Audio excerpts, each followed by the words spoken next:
episode 3 of my geology theories, and today is very exciting because there's a whole rock convention here in Calgary, and what can be more appropriate for geologists than to go and see rocks? It's like geology heaven right here. Today's topic is about rocks versus minerals. If you don't know what a mineral is a pure substance with a specific chemical composition, and rock is usually a combination of minerals. So there are over 3,800 minerals on the planet Earth that's been identified to date. And we're gonna go see if we can find some of more rare minerals here at the convention. So let's go.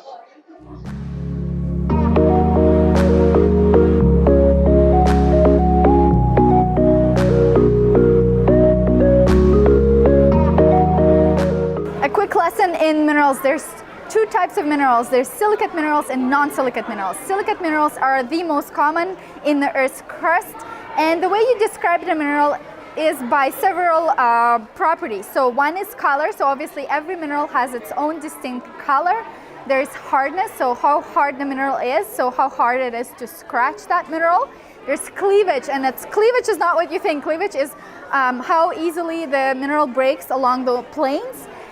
There's also luster. Luster describes how light reflects off the mineral surface. You can describe it as glassy, earthy, metallic. And finally, there is a streak. Streak is basically you take a porcelain plate, a non-coated porcelain plate, and scratch that mineral and see what residue is left on that porcelain plate. One of the most common minerals on planet Earth is quartz. Looks like this. Very pretty, looks like glass. It has a hardness of 7 and a glassy luster, and that's what it looks like.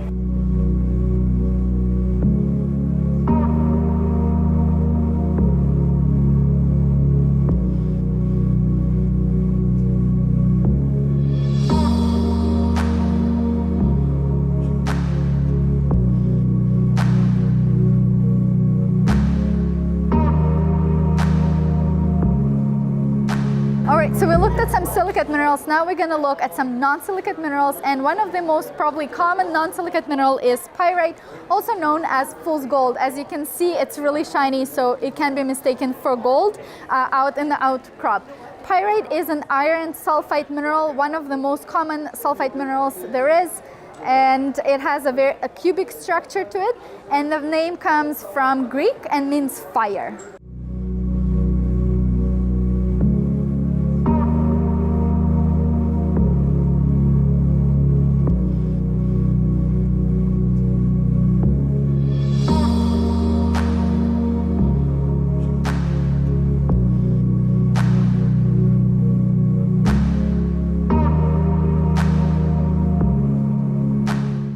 After running around, I ran into Chris, who is an awesome organizer and co-owner of Rock-A-Palooza, of the show here. And he does shows all over Canada, but I thought he will be a better person to tell you all about it and also tell you about one cool rock.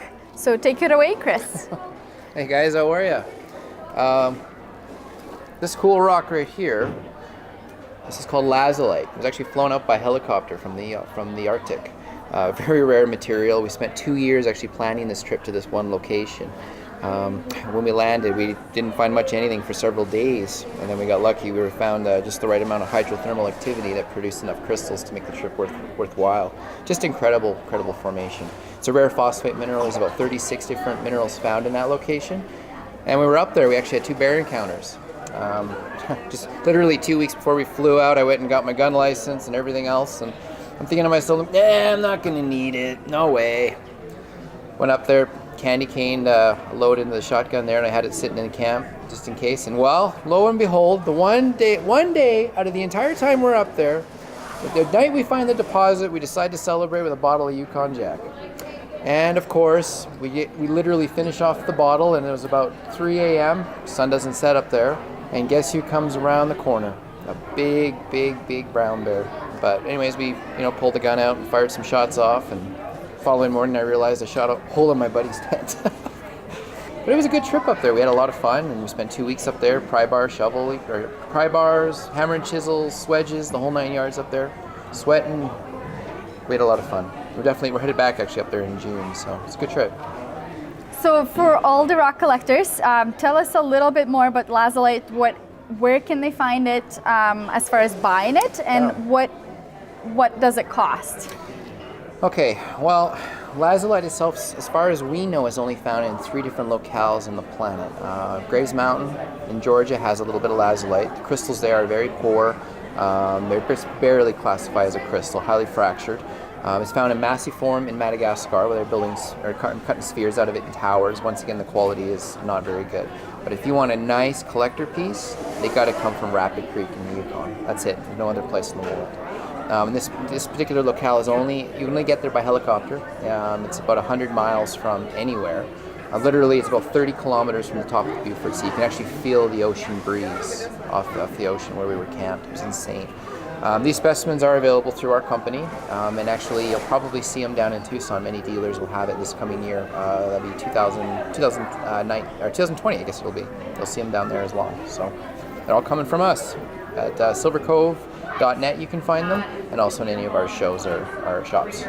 Yeah, and I'll also link it below, so if you guys are interested checking out Chris' shop, check the link below. And also for all the geologists, I did tell you that the hammer is useful to ward off bears. I wasn't lying.